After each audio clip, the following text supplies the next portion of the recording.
Welcome back in chemistry class. और आज की क्लास में हम बात करेंगे रिएजेंट और रिएक्टेंट के बारे में। ये काफ़ी सिमिलर टर्म्स हैं और स्टूडेंट्स इन दोनों टर्म्स को लेकर के काफ़ी कंफ्यूज रहते हैं और डिफरेंशिएट नहीं कर पाते कि रिएजेंट क्या है और रिएक्टेंट क्या है। और आज के इस वीडियो के बाद आप आसानी से डिफरेंशिएट कर पाएंगे, दोनों को अलग अलग पहचान पाएंगे, रिएक्टेंट और रिएजेंट किसे कहते हैं। ठीक है, चलिए शुरू करते हैं। तो सबसे पहले हम इनके कुछ डिफरेंस देख लेते हैं। तो सबसे पहले हम देख रहे हैं बेटा रिएक्टेंट क्या होता है। तो एक्चुअली में अगर हम रिएक्टेंट की बात करते हैं तो रिएक्टेंट क्या है हमारे पास में। Reactant are the starting material that undergo changes during a chemical reaction.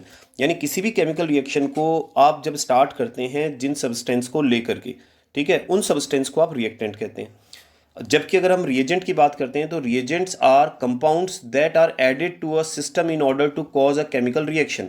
कि आपने जब रिएक्शन स्टार्ट किया, आपने कोई सब्सटेंस लिया, उसे तो हमने रिएक्टेंट कह दिया। अब रिएक्टेंट में जो आप ऐड करेंगे रिएक्शन को आगे बढ़ाने के लिए, जिन सब्सटेंस को आप मिलाएंगे उन्हें आप रिएजेंट बोलेंगे। ठीक है, उन्हें आप क्या कहेंगे, रिएजेंट बोलेंगे। आगे समझते हैं। Essentially consumed in chemical reaction. अब रिएक्टेंट्स वो सब्सटेंस है बेटा जो केमिकल रिएक्शन में एसेंशियली कंज्यूम होंगे ही होंगे।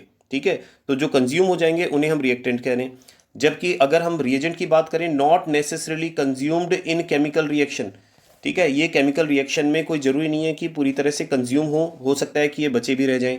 ठीक है, इसके अलावा हम देखें used as starting material for a chemical reaction. जो अभी अपन ने बात की है, किसी भी केमिकल रिएक्शन को स्टार्ट करने के लिए हम लोग इनको यूज़ में लेते हैं।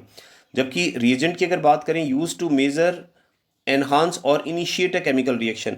किसी भी केमिकल रिएक्शन में जो ऑलरेडी रिएक्टेंट है और केमिकल रिएक्शन हो रही है, अगर आप मान लो उसको इनिशिएट करना है आपको और एनहांस करना है रिएक्शन को, तो उसके लिए जो आप सब्सटेंस काम में लेते हैं उन्हें आप रिएजेंट कह रहे हैं। तो जनरली यहाँ पर जो जिक्र किया जा रहा है, ये किया जा रहा है कैटलिस्ट के बारे में कि कैटलिस्ट जो है वो भी रिएजेंट की तरह ही बिहेव करते हैं, क्योंकि उनको आप रिएक्शन को एनहांस करने के लिए यूज में लेते हैं। नेक्स्ट है reactants are involve in all chemical reactions. It is a necessarily component of a chemical reaction. मतलब अगर कोई भी केमिकल रिएक्शन हो रही है तो हम ये नहीं कहते कि वो रिएजेंट से, हम कहते हैं रिएक्टेंट से स्टार्ट हो रही है। ठीक है, तो वो नेसेसरली जो कंपोनेंट हैं वो रिएक्टेंट हैं आपके पास में रिएक्शन के। ठीक है, और a reaction can takes place even without a chemical reagent.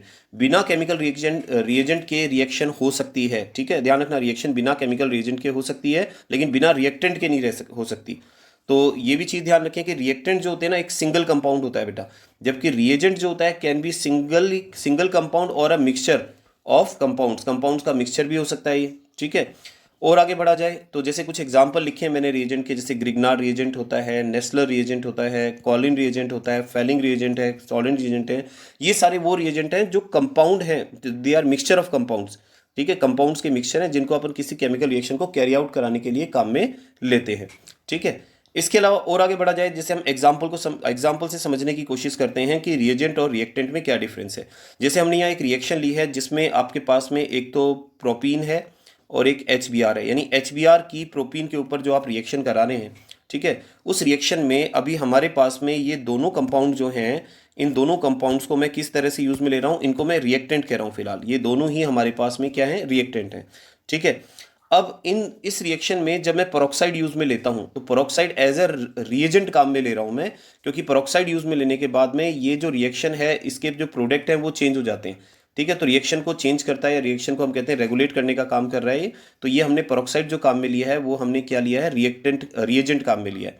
अच्छा, दूसरी बात इसमें भी, जैसे जब आपने बिगनिंग के अंदर जो रिएक्शन स्टार्ट की वो आपने प्रोपीन से स्टार्ट की।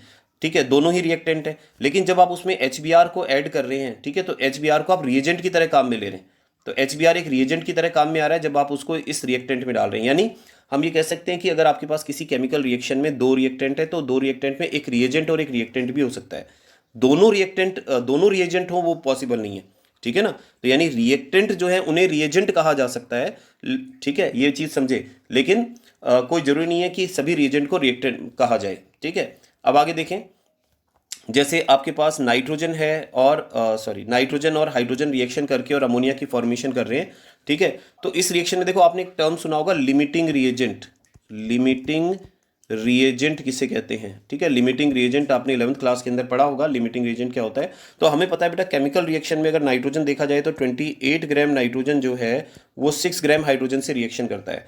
लेकिन अब अगर मान लो मैं यहाँ पर किसी एक रिएक्टेंट की क्वांटिटी, अभी फिलहाल दोनों रिएक्टेंट है, अब अगर मैं एक रिएक्टेंट की क्वांटिटी को कम कर देता हूँ, जैसे मैं हाइड्रोजन को यहाँ पर सपोज कम करके और यहाँ 4 ग्राम ही कर देता हूँ, 4 ग्राम, तो यानी अब इसकी जो क्वांटिटी है ये कम है इस रिएक्शन के अंदर, और आप इस 4 ग्राम को इस 28 ग्राम नाइट्रोजन के अंदर ऐड कर रहे हैं, तो क्योंकि ये जो हमारे पास रिएक्टेंट है ये कम क्वांटिटी में रिएक्शन को लिमिट कर सकता है, तो इस रिएक्टेंट को हम क्या कह रहे हैं, लिमिटिंग रिएजेंट है, क्योंकि रिएक्शन में ये पहले कंज्यूम हो जाएगा, ठीक है।